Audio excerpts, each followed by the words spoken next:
And now we take you live to French Trump's weekly press conference.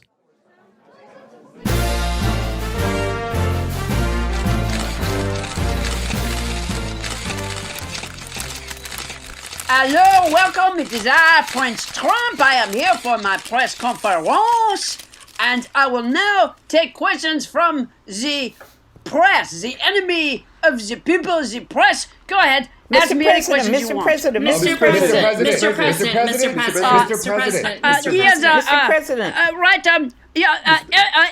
Who's this guy from the New York Newsday? Who's?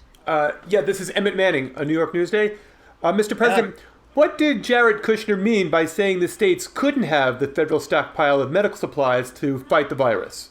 That is a gotcha question. What do you ask? I already answered that question so many times. What? Don't be a cutie pie. Don't be a pork pie. Don't be a pork pie hat. Jared Kushner is very important because he does matter.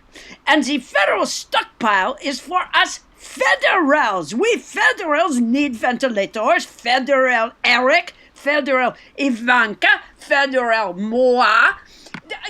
Don't be a cutie pie. Next question. Mr. President.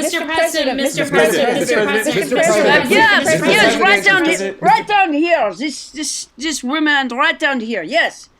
Thank you, Mr. President. Christy Brown from the Arizona Republic.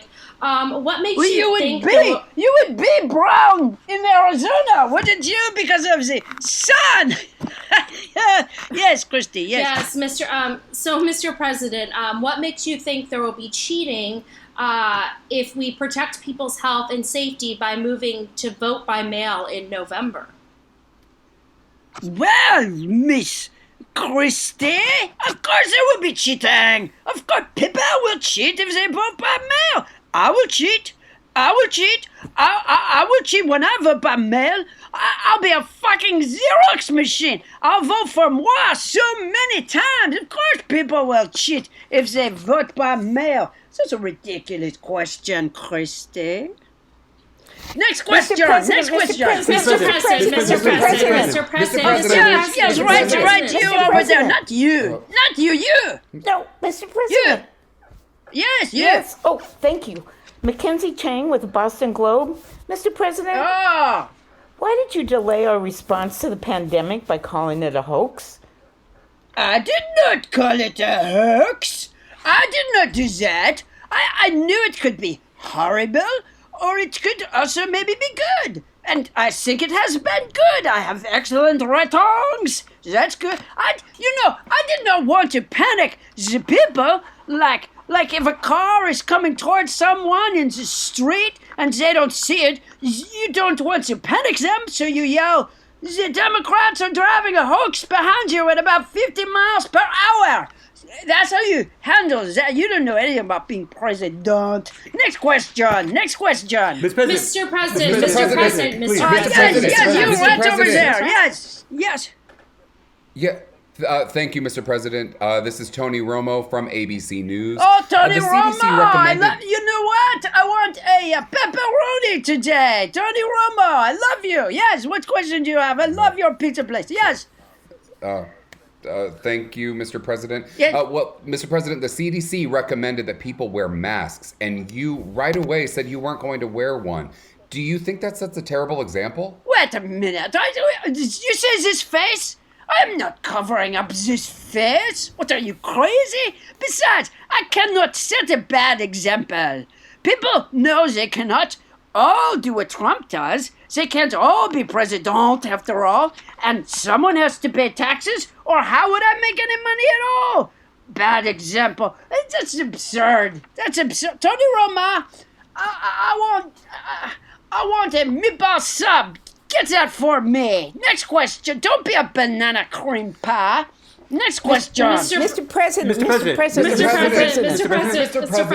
Yes, of course. Yes, you right there. Yes, right over there. Who's who? Yeah. Thank you, Emmett Manning again. Why would you put I remember you, Emmett Manning. Yes. Thank you, Mr. President. Why would you put a hold on money to the WHO in the middle of a pandemic? What?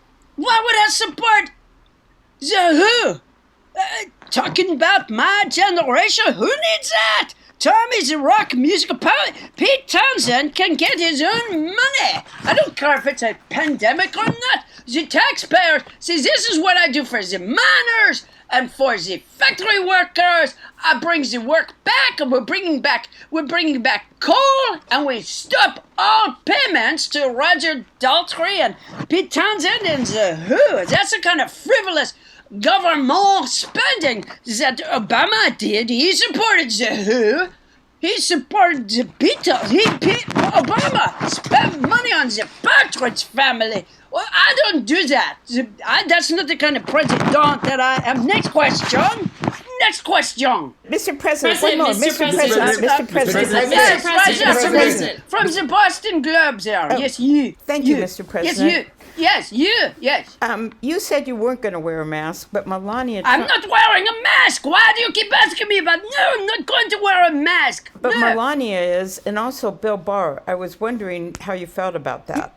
Melania wears tights. Am I going to wear tights?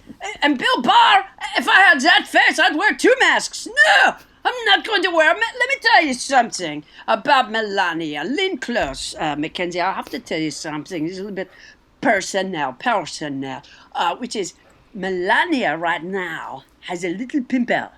And like a zit, it's like, I don't know, she had chips or something. So she is wearing the mask. You know, you are Asian, Mackenzie Chang, so you would not know about this because you have a very beautiful skin.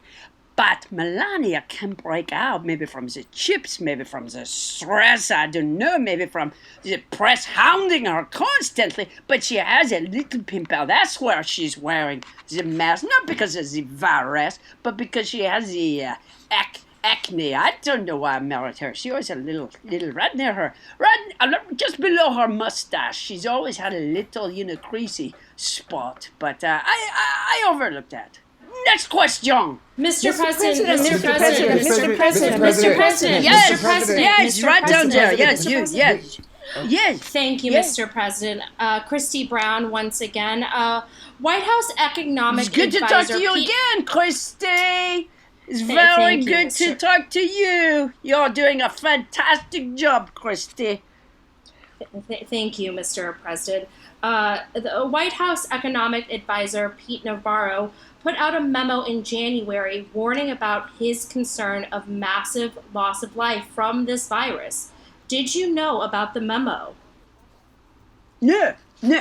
I did not. No. I heard about it. I read something recently about some memo. It said there was a memo from Pete Navarro, and I didn't see it. But I closed it down right at the same time. I did what was in his memo before I even knew there was a memo. I closed it down. I closed down our country to China. But even before, I never saw the memo. I'm going to look at it after this. I'm going to look at the memo very soon. I didn't see it before, though, but I am going to see it. But I already closed it down. We had nothing coming in from China. It's very difficult to close it down to China, but I did it without the Pete Navarro memo, and I never saw it. I never knew about it. I never heard of it. Who?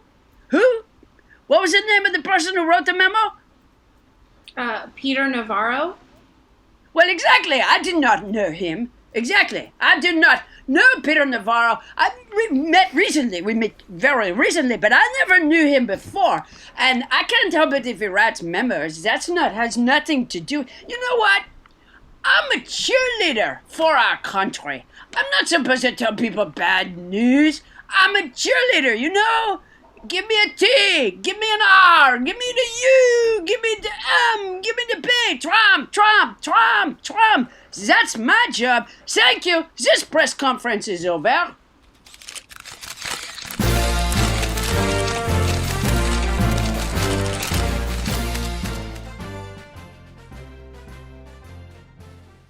This has been a live broadcast of French Trump's weekly press conference. Starburns Audio, a podcast network.